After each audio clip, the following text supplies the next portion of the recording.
We're going to go on to my 10 Commandments, which are now expanded. And these are the commandments. If you follow these, you will have more success in getting your papers published.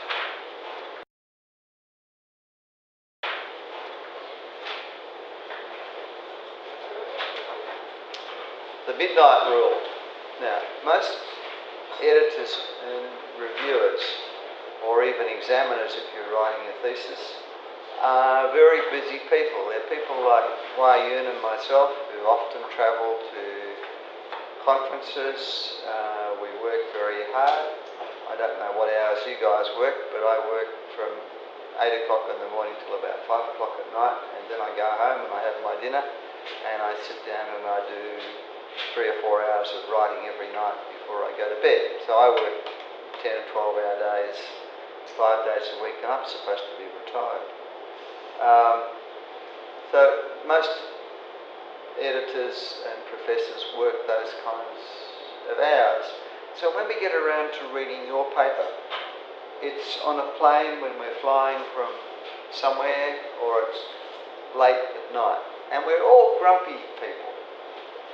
And so if you do things, put things in your paper that upset us, we get upset and we reject your paper.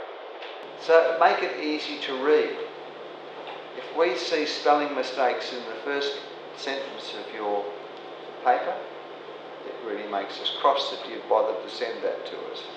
If it's not laid out in a proper way, then we get annoyed.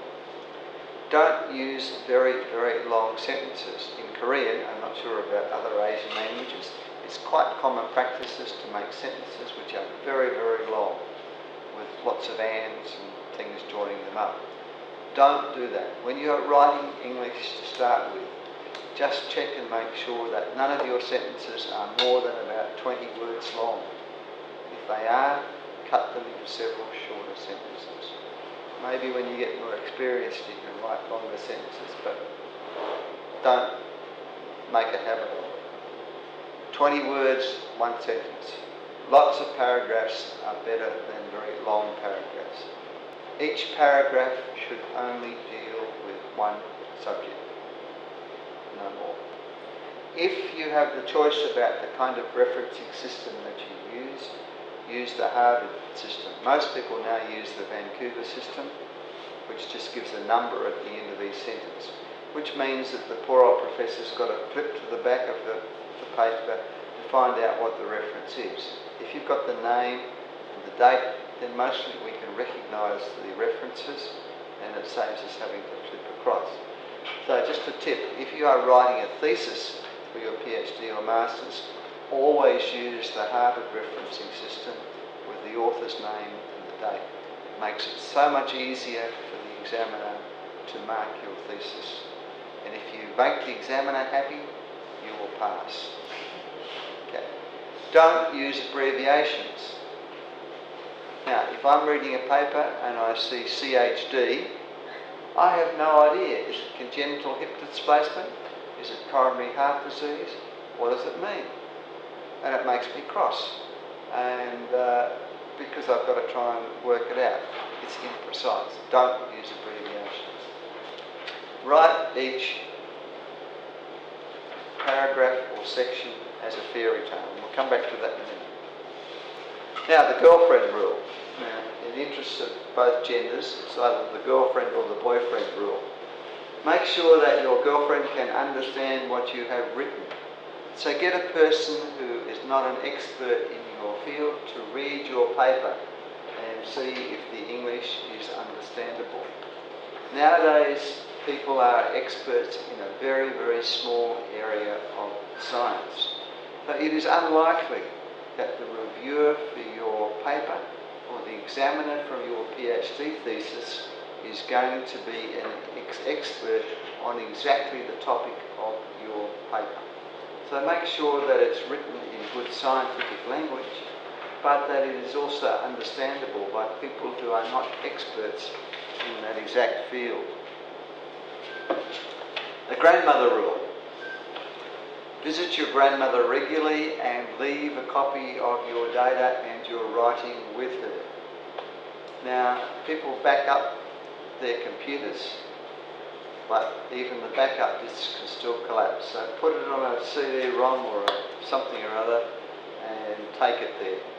So the golden rules of doing any research is to back up and then back up again to make sure that everything is backed up about 10 times. Otherwise, you will lose it. Every year, without exception, I have a graduate student come to me and say, Prof, somebody stole my computer when I was getting on the plane and I've lost my paper. And I say, what did I tell you? You know, I'm very sorry, but you've lost 6 months' work. Well, let's just simply start again. That's it.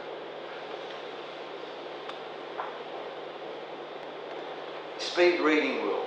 Now, when we start to read, when we start to be academics, we have to read lots and lots of papers. And we have to read them very, very quickly. And so what they teach you is always to read the first sentence of every paragraph. And if you've got a bit more time, you read the last sentence of every paragraph as well. And then, of course, if you've got lots of time and you're reading a novel for enjoyment, then you read the whole thing. But you must assume that the editor or your examiner is only going to have time to read the first sentence of every paragraph or every section. And that's what they'll do the first time that they read your paper. So, don't waste the first sentences, the key positions. Make sure that the first sentence of every paragraph, the first sentence of every section is a really important sentence that contains a lot of useful information that's going to impress the editor. The fairytale rule. Now, you all remember and you like fairy tales. And fairy tales of different kinds exist in every culture that I've been to. And remember, every fairy tale has the same structure. It's got the beginning, once upon a time. It's got the middle, about the wicked wolf chasing the kids through the forest or something. And then you've always got the end. They live happily ever after. So every section of your paper must be like a story. It must have a beginning, a middle, and an end. And sometimes we read papers or theses. I was reading a 90-page literature review for a thesis on the plane coming up from Perth.